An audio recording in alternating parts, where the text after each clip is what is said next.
Hey, Fed heads, welcome back to another episode of Cigar Chat. I'm Trip. We had a couple issues with the introduction tonight. There were some issues on Facebook with the recording where the audio was really kind of unlistenable, so we decided to re-record it.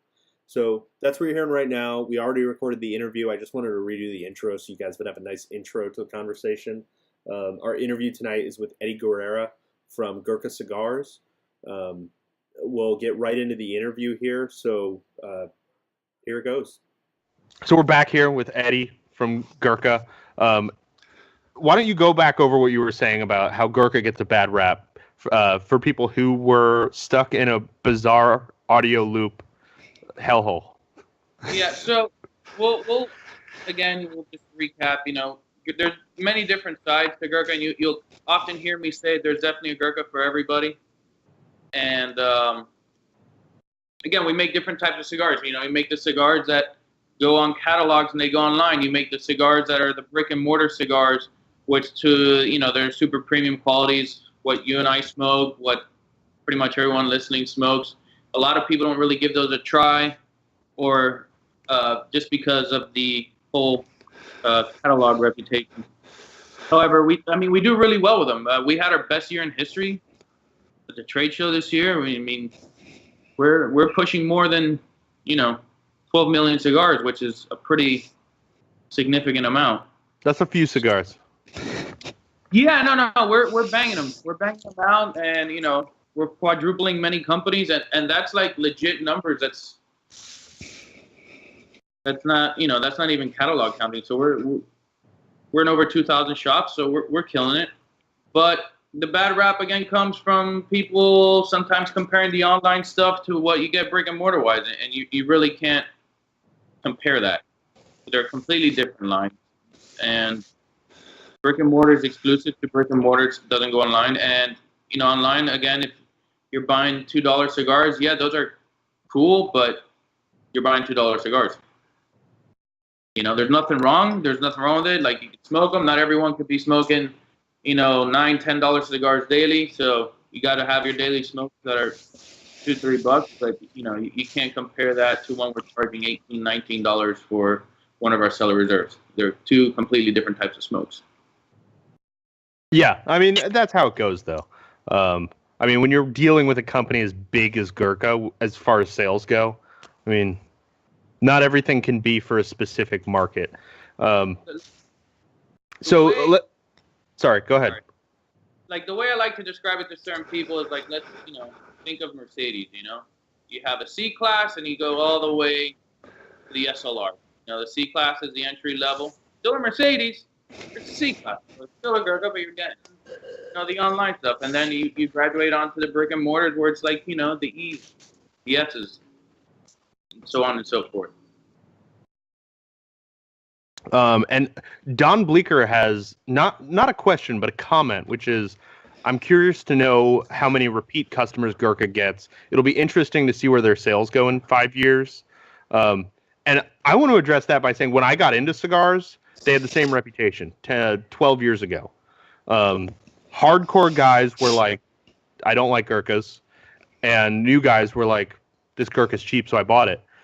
And their sales strategy works. I can't say any bad things about their sales strategy. To answer his question, we've been around since the 90s, early 90s. Mm-hmm. So not going anywhere. We're growing every year. Our brick and mortars, we're taking a lot of shops, and we have die-hard brick and mortar Gurkha fans. Internationally, we have a humongous market share. So it's if you've only smoked the online stuff and you're questioning it, walk into a shop, grab any of the brick and mortar sticks. Trust me, I'd say about 95% of the time when I have this conversation with somebody there and around me, I'll give them one, and they always turn around and be like, "Damn, all right, this is pretty good, huh?" So you just got to try it. Yeah. So, and it happens. So. Yeah, and that's the thing. Like I said before, if you have a low opinion of Gurkha and you haven't smoked a Heritage or Heritage Madero, please try it because it will change your opinion. Um, they're so good. Yeah, I'm smoking the Heritage Madero right now. It's fantastic. That's a great cigar, you know, and a lot changed in the last 5 years. You know, we all really got involved. Our national sales director, Juan Lopez, who's, you know, he's a legend in the industry himself, and he kind of took the lead role in the blending team. And guy's got a killer palate, you know, knock it to him. And then, you know, Carlos Yacatarano, the Tarano family, joined the company, and he, you know, joined into the whole blending process. And then I joined the company, and then between us three, you know, three very serious smokers, we all have fun, you know, contributing to the blends ever since then. And after that, we share with our friends, kind of take notes, and that's why you get what you got now, you know. And yeah, Cellar Reserves all kill it. Our Royal Challenges kill it. The Ghost kills it. You know, that's one of our best-selling cigars. And all the new stuff, that's old stuff that came back. Well, I wanted to talk about that again, because I think that was before when we were having the audio issues. Right. So I want to make sure people get that. So what is the new stuff that's coming back? The old stuff that's coming back that's going to be new again? Old stuff that's actually new stuff again. So, you know, when the company first started, you know, in the early 2000s, like, making some very killer cigars. You know, we had different manufacturers at that time. We were working a lot with the Tarano family and the Olivas family, and they were making fantastic smokes for us. At that same time, you know how it was. Every year the IPCPR would come out, or at that time the RTDA. You have to come out 3-4 new blends because every year somebody wants something new. And you just come out with brands and brands and brands and brands and brands and brands. And, you know, here you are 15, 20 years later. A lot of those original brands kind of just like, not that they disappeared, it's just they're dust. You know, people kind of like, they're still in shop, but it was like no one really. They were forgotten about. Outshine. In the greater mind.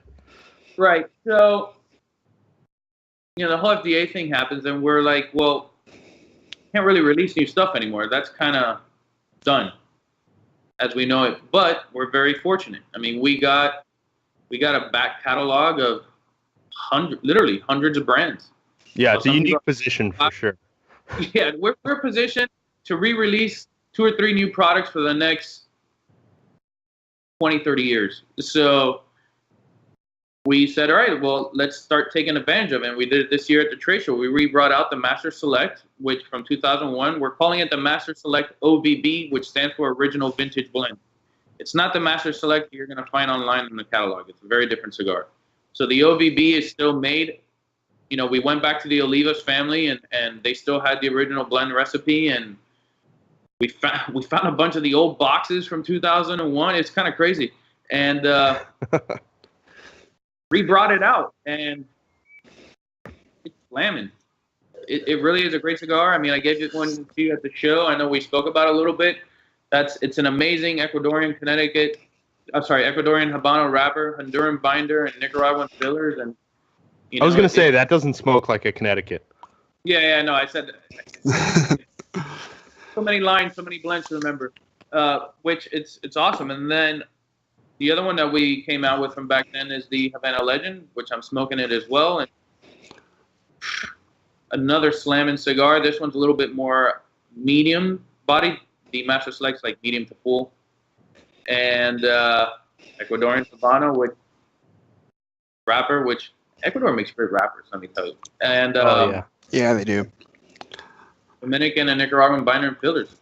Slamming, great price point as well, which is something, you know, we kind of got that stigma of we have very expensive cigars, and we do, but these re-releasing these products, we're trying to come out with, you know, $8, $9 sticks, you know, and that's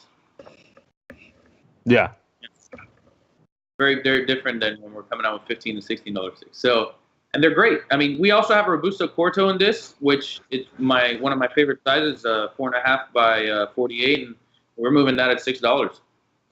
So nice. Yeah, not bad. Jason, you got anything? Yeah, so I was kind of curious. we get a lot of people on the show that are from, I would say, small to medium-sized cigar companies. But as a sales manager for Gurkha, I mean, you're obviously in a more of a corporate setting, and it's like you have a wide variety of responsibilities. Could you kind of talk through a little bit about just sort of like what your job is like? You sort of have your brick and mortar shops, and you have a field sales force that you're working with. It might be different than someone that is with a small company. I'm actually, wait. Yeah, there's confusion. Juan is the sales director. I'm the marketing director. Okay. So, but I mean, we work hand in hand. Obviously, I mean, one hand washes the other. It's impossible for me to do my job without him. So he's definitely the one on the field. My job is, geez, where do I start? Aside from the typical PR and marketing stuff between social media and media and all that stuff, I work with the owner. I design all the bands, all the labels, all the boxes, all the humidors, all the packaging, all the swag, all the concepts when we're going to be releasing the products, how we're going to release it. Pretty much we create a cigar, and it's my job to make sure that people hear about it and it's out there. And on top of that is building brand partnerships, aligning yourself with other major brands like luxury lifestyle brands, and then just every day-to-day stuff. Like we don't really, titles mean nothing in our company. We're all a team. So, I mean, there'll be days that I'll walk into the back of the warehouse and I help them pack boxes because, I mean, we have major orders coming in. So, yeah, I do traveling to shop myself, which I personally love to go because I get to connect with the smokers. It's very easy to not be connected with the smokers at, one of our positions because we get to sit behind a desk in Miami. And are very, very different than smokers in, anywhere, like let's say North Carolina or Atlanta or where you guys are at in Portland. So like every time I get the opportunity to go and do a lot of those big events, festivals, it's killer, Yeah, absolutely. I just got a really good question from one of our viewers, Harley Holmes. He wants to know, what recommendations would you have for a small cigar company that's just starting out?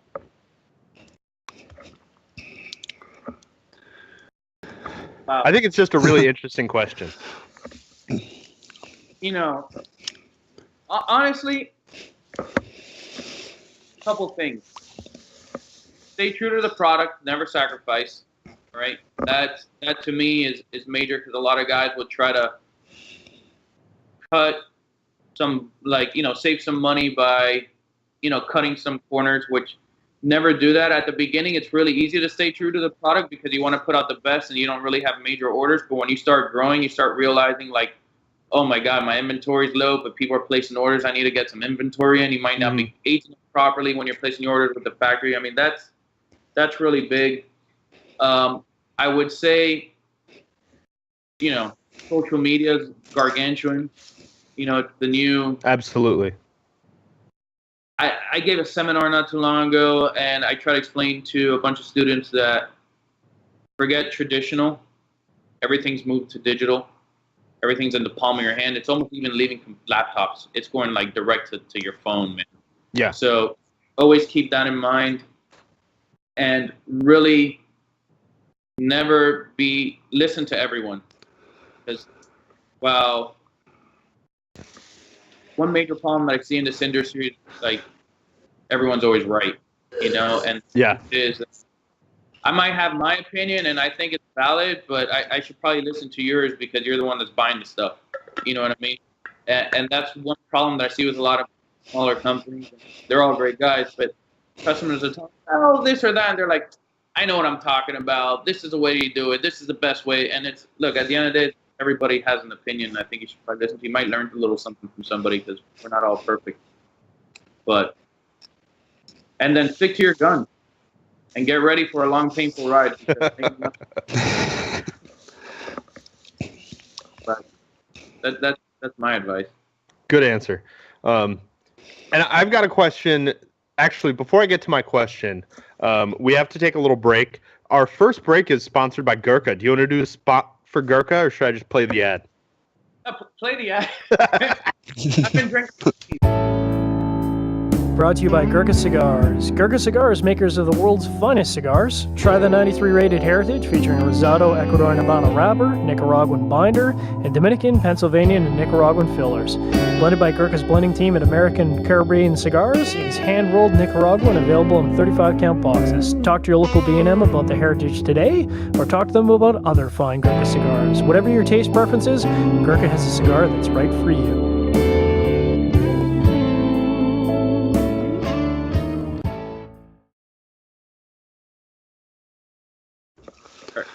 Cool. And we're back with Eddie from Gurkha. So I have a question that I think is really relevant to our listeners.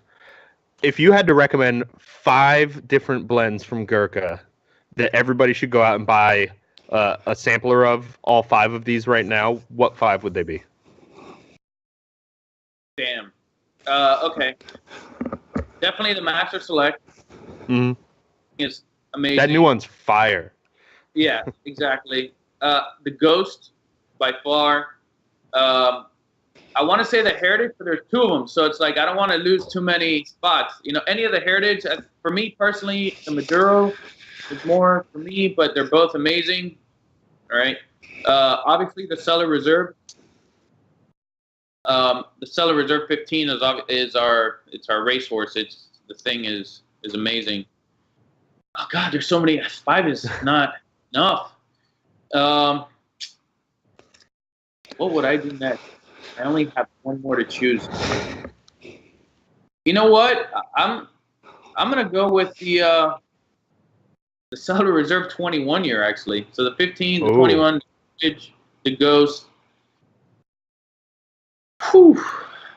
And they're all good. The 21 I'm a big fan of just because the Ecuadorian Connecticut wrapper thing is creamy. So It's so creamy, yeah. Yeah. But that would be the 5. It's funny that you asked the sampler pack. We just started releasing these sampler packs, but they actually have 6 cigars in them, and we're doing 2 different ones. One from our factory in Nicaragua, and one from our factory in DR. And if you could find them, we did them as kind of a loss leader, so everyone could try all the brands, and you'll find them in mortar shops. They're gimme packs, so they'll last you a couple months. So my next question is, what is in each of those packs? I'm not familiar with what comes from the Nika factory and what comes from the DR factory. From DR one, you'll find like Cellar Reserve 15, 18. You'll find the Ghost. You'll find a Beauty. You'll find what else do we have from there? Oh, a Cast Blend. That's pretty banging. And you'll probably find a Beast. And then from the Nika factory, you'll find the Cellar Reserve 12. You'll find the Royal Challenges, which those are amazing. You'll find a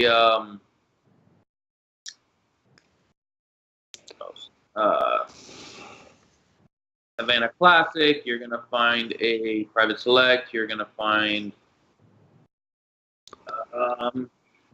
Heritage as well, and the Heritage Madero. So awesome. they're all solid lines. Find some ninjas in some. You'll find some evils. So nice. And we've got a question from a viewer. Chico Ray says he visits the DR, it sounds like on a regular basis. He wants to know where in the DR your factory is. We're in Tamboril. So we have 2 factories in the DR that we work with. We work with the Cuevas family in the DR, and we also work with PDR. Okay. So the Ghost and 125th are both made at the PDR factory, and they're solid. And then as a perfect follow-up to that, Don Bleeker wants to know which factory in Nicaragua do you use? Well, we acquired a factory earlier this year. I don't know if you remembered. So it used to be the American Caribbean factory, which is now the Gurkha factory. So. Okay. Okay. And then the Master Select is made at the Olivas factory, which is back in Richmond. Yeah. You know, just wasn't broken, don't fix it. Sounds like a good idea. And nobody's asked yet, but what are you drinking? I'm curious to know. The martini with a little bit of St. George's absinthe and Junipero gin. Nice. Jason, you got a question? You've been quiet. Yeah. So as a follow up to that, what are some Gurkha and beverage pairings that you find yourself visiting regularly? Well, it's weird because I'm definitely I like to say I'm a tequilaist. I love aged tequila, like really good tequila, but I'm also like a whiskey fanatic. Last show we spoke about, I used to own a bunch of whiskey bars in Asia, so single malt's my thing. I love rum, so I mean I'm almost the worst person to ask that question because I like everything. I can probably find a pairing for it all, but probably the best person to ask that question because I've drank it all. But right now, what I'm really stuck on is Don Julio 1942 and the Cellar Reserve 10-year anniversary of the 15-year, the special edition we released this past year at the show. And that to me is banging, man. The Don Julio 1942, I like to call it Mexican cognac. I mean, it's not even tequila. It's just a vanilla bomb, and it's smooth. Like, oh, I love it. I'm a big fan of Zafra rum as well. Zafra rum actually, what you're smoking right now, if you have some Zafra rum, that's like heaven on earth. I'll be right back. No, I do have Zafra rum, but I'm not going to run in the house and abandon the show.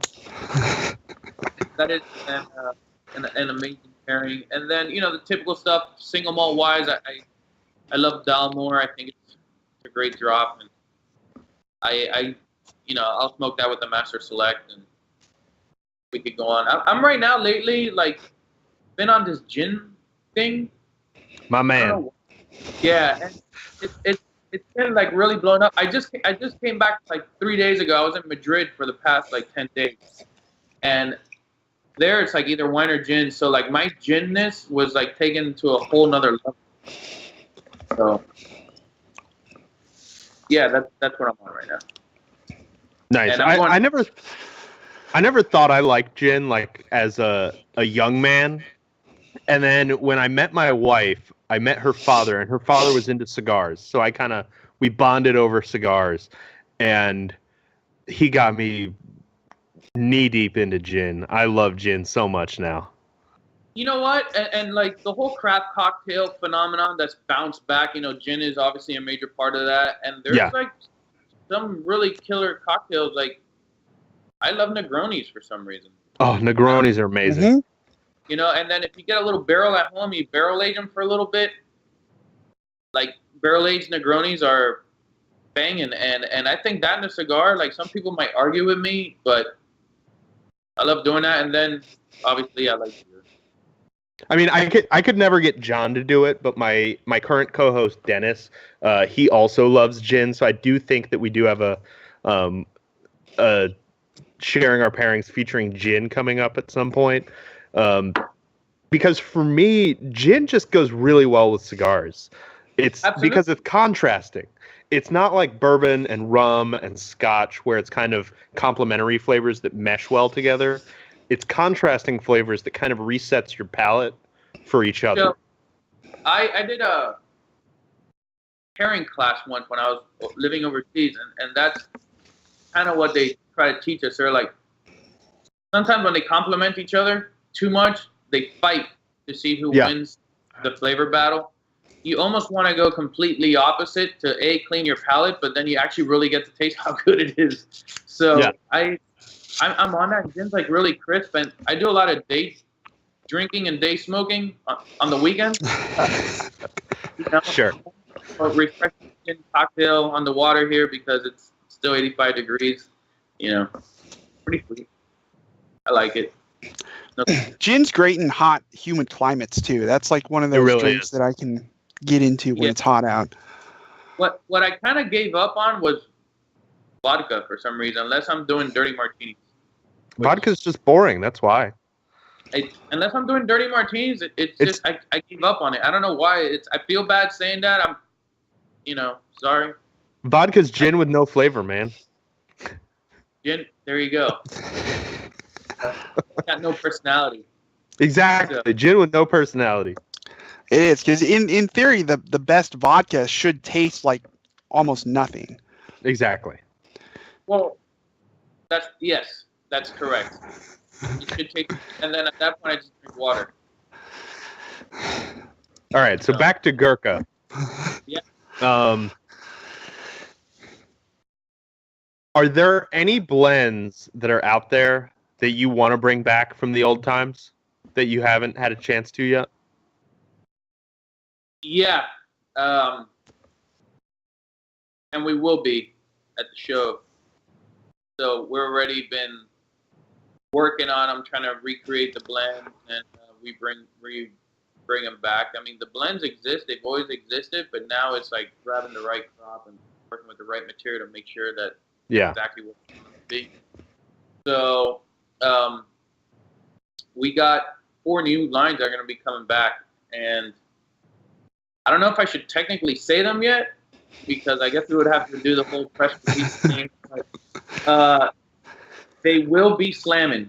That I guarantee you. I mean, we said it a couple years ago. This is, especially like around the time the Classic Havana came out, which I love that cigar, and then the Heritage came on the road. Like, it's a whole new world with Gurkha, and we had our best year in history.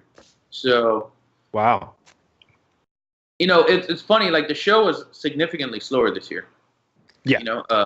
Significantly. We heard that a lot. However, what we found was everybody that came was a real buyer. That's exactly what we heard over and over again. No tire kickers. No tire kickers. And we, when I mean we beat our record, like, it wasn't even like, oh man, we sold $1,000 over. I mean, like, we beat it. Like, we really, like, we no recounts. No, man, it was like, wow. We beat it by day 3. So it was pretty solid. So, it's going to be a good year. Next year should be solid. I'm really excited because I've been working on the packaging for a while with Kaizad, and we have some great new stuff, great new swag coming out. Oh, love me some swag. Yeah, and we kind of have like a reputation to live up to when it comes to swag, because we always stuff like that. Yeah. Oh no, no idea. Serious. I got like 9 different types of cutters coming out. You know what we are gonna do, and I'll kind of break some news here. We are gonna be releasing a new line of the company, which we're gonna start doing really nice humidors. Oh, nice. Oh, cool. Like, we're gonna come out with 20 designs, 20 different types of humidors that you're gonna see. Because what you find a lot in shops, right? You'll find like cheap $25 humidors, or you're gonna find like $500 and $600 humidors. There's never anything in the middle. Yeah.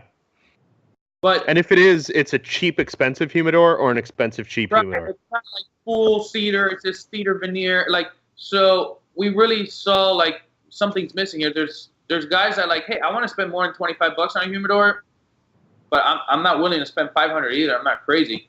So, we're going to be coming out with a line of humidors that are going to go anywhere from $120 to $250.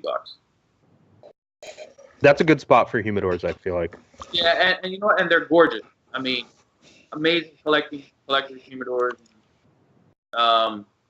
That's also going to come out with a line. We got 6 different cutters coming out. We got a bunch of lighters coming out. We're going to really try to start adding that, phase. Nice. We got a couple more audience questions that are about what we were talking about a few minutes ago. So first, Chico Ray wants to know, what's your opinion on Florida Konya 12? I'll answer that first, and I'll say I love Florida Konya 12. That's one of my standby rums. I love it because it's kind of in between Scotch. It's like that perfect middle ground between Scotch, rum, and bourbon. Yeah. So my opinion on Florida Konya 12 is probably my favorite Florida Konya. And I have a bottle of all of them here. Yeah. You know, one thing I learned this with whiskey when I was with the whiskey bars. Age statement has nothing to do with what's better, what's not. It's just only more expensive because, you know, a barrel costs a certain amount of dollars to fill. As years go by, it evaporates. So you still got to recuperate your money. So in 12 years, if you only get 200 bottles out of a barrel, it costs you X. In 18 years, if you only get 150, well, that money's gone up in value. That's the only difference. So nothing's better, nothing's worse. It's just the flavor profile changes. It's just what you like the best. To me, the 12 is probably the best Florida Konya out there. I'll actually piggyback on that and amend my answer a little bit. So the 12 is my favorite Florida Konya for the same reason that Lafroig 10 is my favorite Lafroig. It's because it reaches that point where it's still got the character of the young spirit. Like, it's still got that smokiness, that punch. But it hasn't lost it. Because when you get to a certain age, like Florida Konya 25 is amazing. But it loses what really makes Florida Konya 7 and 12 great. It's a different it's a different animal. And I feel like 12 is the right middle ground there. For Florida Konya, yeah, absolutely. Meanwhile, Zafra, I like the 30 year. You know, the 21 is fantastic. I love it. But like the 30 year just like shits on it. You know? I've only had the 21. Yeah, it's pretty banging. The owner of the company lived here in Miami, so we run into each other quite a bit. He's a cigar smoker, and there's been mutual exchanges of gifts. So of course, that generated a lot of comments. Don Bleeker says 12 is fire, 25 is too sweet, 7 is awesome mixed, and then Gary Goody says 5 is too rough for straight sip, and I agree with that. The 3 and the 5, don't sip those. The 7 Blanco, on the other hand. Have you had the 7 Blanco? Yeah, I use it to make That was good. You know, like I think that was good enough to sip. Yeah, absolutely. You know what I've also gone into is like rum agricole from like Martinique and stuff like that, where it's the whole French style of making rum, and it's got a completely different flavor. And a lot of them, you drink them Blanco, and they're killer. Yeah, so, I mean that's a good test of a rum. Is what if it's good Blanco, then that means it's good rum. Right. Meanwhile, tequila-wise, aged tequila all the way. If you don't drink aged tequila, a lot of people get scared when they hear the T word because they think of back in the day when they're in college or something. Reposado and older tequila with the right brands will blow your mind away. It'll almost make you not think about Scotch or bourbon anymore because these things are amazing, and that's just, it's something you should try. My opinion of tequila completely changed when I went to this Don Julio tasting, and we kind of went through all the different Don Julio offerings up to the high-end stuff, and it really gets good. So the high-end stuff, that's like, I love the 1942. It's not cheap at all, but it's probably one of the best $120 you'll ever spend on a bottle because it's just, indulge in it, man. You wouldn't even think it's tequila. Sometimes I pour it for people, and they're kind of like, they refuse to drink tequila, and they think they're like, oh, this is a great Scotch. What's this? And I'm like, tequila. That's how I got my father-in-law to drink rum. I gave him a glass of Florida Konya 12, actually, and I said, what is that? And he said, that's bourbon. And I was like, nope, that's rum. And he was like, but I don't like rum. And now you do, buddy. Yeah. It seems like you guys have a lot of good... That works.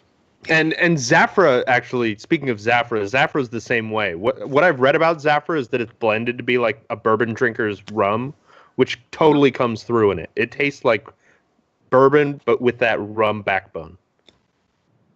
Without a doubt.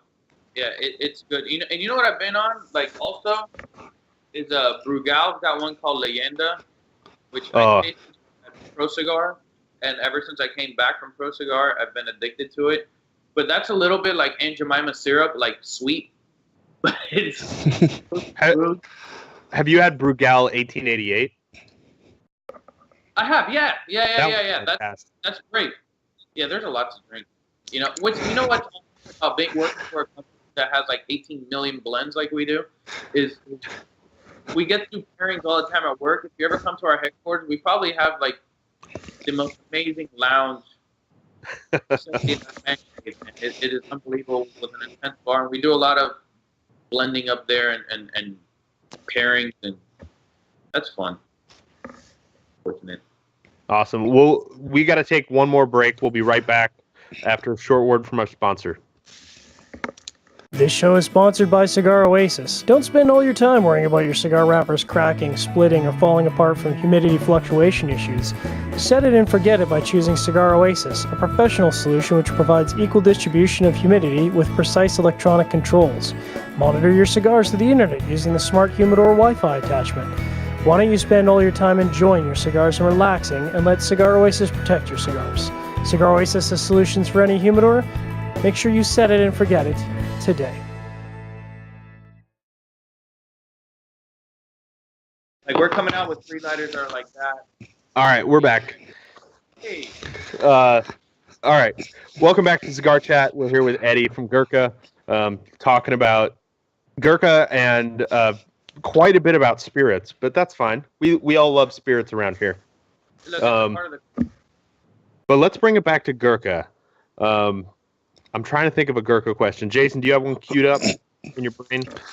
Yeah, so I was thinking that, let's say that, like we were talking about earlier, Gurkha's got all of this stuff out there. So it's like somebody wants to get into Gurkha. Let's just say that they really want to try. If someone wants like a light-bodied, medium-bodied, full-bodied, could you kind of point them in a direction? There you go. I could do it like 10 different ways, man. It's like, you know, we'll break it down by country. Let's do that. So, if you want to go through the range, and let's say our products that come out of DR, you know, mild to medium, I'd say you go start with Cellar 21. It's fantastic. If you want to go medium bodied, I would go the Cellar 18, the Cellar Reserve 18, and maybe the 125th anniversary. And then medium to full, Cellar 15, and then full bodied, the Ghost, which slamming cigar. And then from Nicaragua, like mild, I'd do like a Royal Challenge, Connecticut. Even the Madero, that's actually, we're able to come up with a mild Madero. So a lot of people don't understand. They used to be really popular. When I first started smoking cigars, I didn't like Maduros that much because Maduros were mild and sweet. They weren't strong and spicy like they are these days. Well, and that's really not even the sweetness is the Maduro wrapper. Everything else is minor filler. So a lot of people now are beefing them up. We didn't do that with the Royal Challenge. Medium body from Nicaragua, I'd probably go with the Havana Legend, which I'm smoking right now, or the Cellar Reserve 12-year-old Platinum. And then full-bodied Heritage. I mean, that is great. The Classic Havana, which is great. Master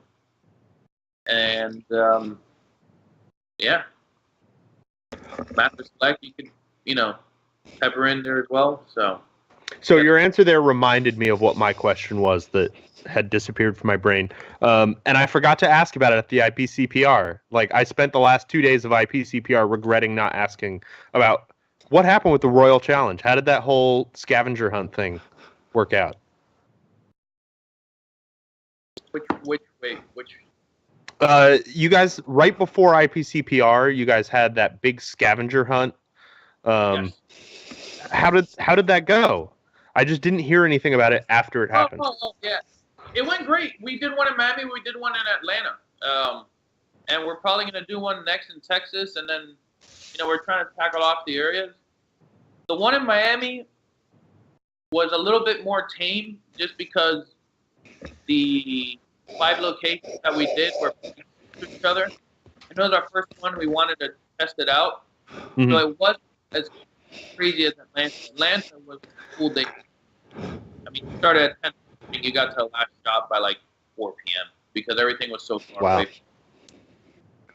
But we made the clues pretty difficult. Like, I sat with my PR team and we're working. They handed me these clues, and I was like, I don't have an idea where any of these locations are. And if I didn't know the shops, I would have been completely like, fuck it, I quit. I'll just meet you at the last location, you know? But people figured it out quickly. So that was cool. You know what? It's fun because you're bouncing around from shop to shop. Everyone gets swag at every shop when you buy a cigar. And then at the end, there's like a massive party. And then, you know, the winner and that whole thing. But it's great because the shops love it because we're getting consumers from different areas to check out all the other shops. So that way, you know, if a guy lives, you know, in Buckhead, Atlanta, he goes to a completely Marietta, Georgia, which is, you know, 20, 30 minutes away. And in the future, if he's ever in the area, he knows he goes to that shop. They carry the cigars that he likes. So these shop owners love it because they're getting new customers. The contestants love it because, well, it's fun and they're checking out new places and they get swag at every location. And at the end was a killer party. And we did, you know, we do a lot of work with Hartfield Bourbon. We actually did the bourbon collection with them, and they provided the booth for the last shop, and we did the party at. That was fun. It was really fun. It was hard to organize. I'll tell you that. I bet. And Atlanta was, you know, Miami, we had 50 participants, which was a lot. And then we announced Atlanta, and I had to cut it off at 120. You know, wow. Like it's just too many people running around from shop to shop, you know, and it's just too much. So, you know, we learned some stuff, and it was cool. Probably the next one isn't going to be in Texas. And then from there, we'll be like in the whole New York, New Jersey area, which is another very strong market for us. So, What part of Texas? I'm just curious. more than likely, Sorry? Houston. Okay. Yeah, Houston. So, and we do well there. There's enough shops to where you can pull it off, that they're close enough, but far enough to make it like a fun day. So. We've got another question from an audience member, from Tony Tamparello. First, he has a comment, which is, you guys are the king of swag. Which, I mean, he says arguably, but you can't argue much with that. I mean, Gurkha's got some of the best swag game in the game, some of the best swag in the game. And he wants to know, how much do your accessories tie in with your customer base and building brand loyalty that you guys have seen? I mean, that's honestly, accessories we make money off of them, but the whole point of accessory is build brand loyalty.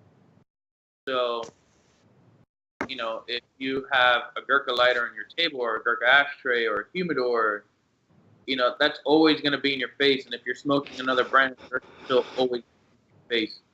And, you know, we do that for many reasons. Like, even our beautiful boxes that we design, like, they're all meant to be collectors for a reason. So, for example, you know, one reason would be if it's your birthday and your wife wants to buy you a present, she probably doesn't know what the hell you smoke.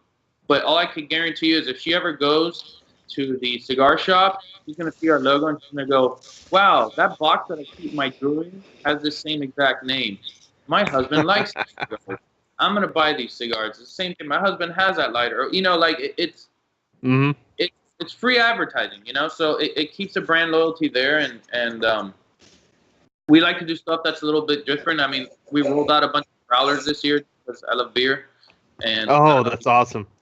Yeah, so that was cool. I have one here, but they're badass, you know. And you know, we did the whole flask thing. We got a bunch of new type of swag that no one's ever really done before that we really released. So it'll be interesting. Awesome. We got to take our last break here.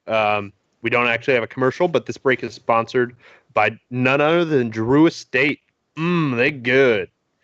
That's my Logan read. My Logan impression. Jason, I'll let you ask the next question. Okay, so to tie a little bit into the swag thing, like one of the things that I think is really cool about Gurkha is you have this image of like the Gurkha warrior and the famous knife. Do you have like a particular knife manufacturer that you work with, or do you We work do. with a variety of places? No. So what's cool is, you know how it's on, like we have different parts of the company that attract different clientele. So one major part for us is military, tactical, armed forces, that whole thing. And aside from donating a lot, we work with them a lot. We design a ton of bags, like tactical bags, and I love that tactical Gurkha backpack that I have. oh man, we got 4 new ones coming out. But we also got like rifle cases. Like it's a whole nother business that we're into. We actually have special edition firearms that are coming out. Like we worked with Troy. Ooh. We have a couple new AR-15s that we do With Troy? Yeah. Wow. And Gray Ghost Precision, we did some 9mm and stuff. Like so, that's some like really cool stuff that we do with tactical guys and military guys. So that being said, all of that is because Kaizad, being a fanatic and a true supporter and all that stuff, he likes designing these stuff. He designs all the bags and he designs the knives himself. So we have like a certain factory that we work with, and we make them all there. That's cool. Wow, I didn't know that. Yeah, we've been approached by a couple really cool manufacturers here in the States, and they've been great.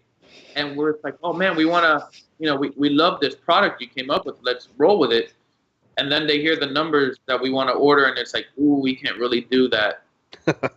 We know it's not like, hey, we're not going to order 100 knives. Like we're going to start off with like, all right, let's get 20,000, and then they kind of like, oh no, you can't do that. So we stick to it. We're pretty loyal to our factory. That's awesome. Jason, you got another one? I'm refreshing to see if we have any more audience questions here. Cool. So, talk a little bit more about. You mentioned that you're able to be still involved with like military and like donating to.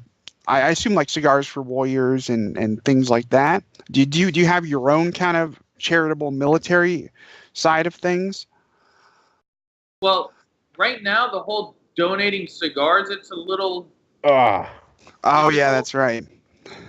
So that we just now donate funds. But we do a lot of really cool stuff. Like we're gonna do now this like sniper competition between all the police forces. We're gonna start doing that. So it's gonna be like a smoke and shoot type thing. But it's really meant for the police force. We have like beat a sniper for a day where we got some retired SEAL team guys that are gonna be shooting, and we just, aside from that, we do a lot of sponsoring and help out a lot of vets. And listen, man, you lay your life on the line for us, and the least we could do is support you and anything you need. And that's just kind of where we stand as a company. Hopefully the whole donation, like Cigar for Warriors thing, like companies could donate again. I mean, right now we just can't. It's unfortunate, but hopefully we could change that. Yeah, everybody really hopes that they turn that around, because it was maybe there's some way you can sell somebody a pallet of cigars for $1, but even that I feel like the FTA is not going to be okay with. Yeah, even that we can't do, because then they're going to be like, they see past that. Yeah, exactly. But piggybacking off of that, Tony Tamparello just commented and said his first cigar that was given to him while he was overseas was a Gurkha. Yeah, that's awesome, man. I know they're really big in the armed forces community. We are. I mean, we've done lines specifically just for the armed forces. The original, like the whole sniper case cigar that we came out with was originally a cigar for the field in the Delta, and then just kind of took off over there. And we did like this great promotion with Tactical Shit, which is a great magazine, in which we this was right before the FDA kicked in. It was like literally months before, where we ended up donating like 700 humidor boxes of travel otter case humidors filled with cigars. It's we're definitely strong with them and support them, which is great because in turn they support us. It's like one happy family. Yeah. Don Bleeker wants to know how much effort Gurkha is putting into the Canadian market. Well, listen, that's easy. We want to be more and more active in Canada. We have a pretty good distributor there. A little difficult to be as involved as we'd like to be just because of all the regulations and the taxes. Yeah. Yeah. Taxes are real heavy up there. I mean, cigars are really expensive in Canada, and it's not as easy as we'd like it to be, but we're definitely pushing for it. I know that we got a great distributor out there that's pushing and moving, so we're happy with them. So we're just growing every day, and yeah, that's pretty much where we stand. All right, and I want to get in one more question. We're almost at the limit here. But I want to ask, what was it like meeting 2 Chainz? You were on Vice TV last night, Viceland, talking to 2 Chainz about Gurkha Cigars. It's pretty surreal. It was cool. He's a very intelligent guy. A lot of people have this misconception about rappers. This guy is extremely intelligent. He's a connoisseur of the finer things in life, and he wasn't just for the show. He really is a cigar smoker. So as I was telling you before, like one day I was really busy. I just picked up a random phone call, and when you pick up a phone call, like, man, I don't even got time for this. Hello? Yeah. And it was his manager, like, we want you to come and be on the show. And I was like,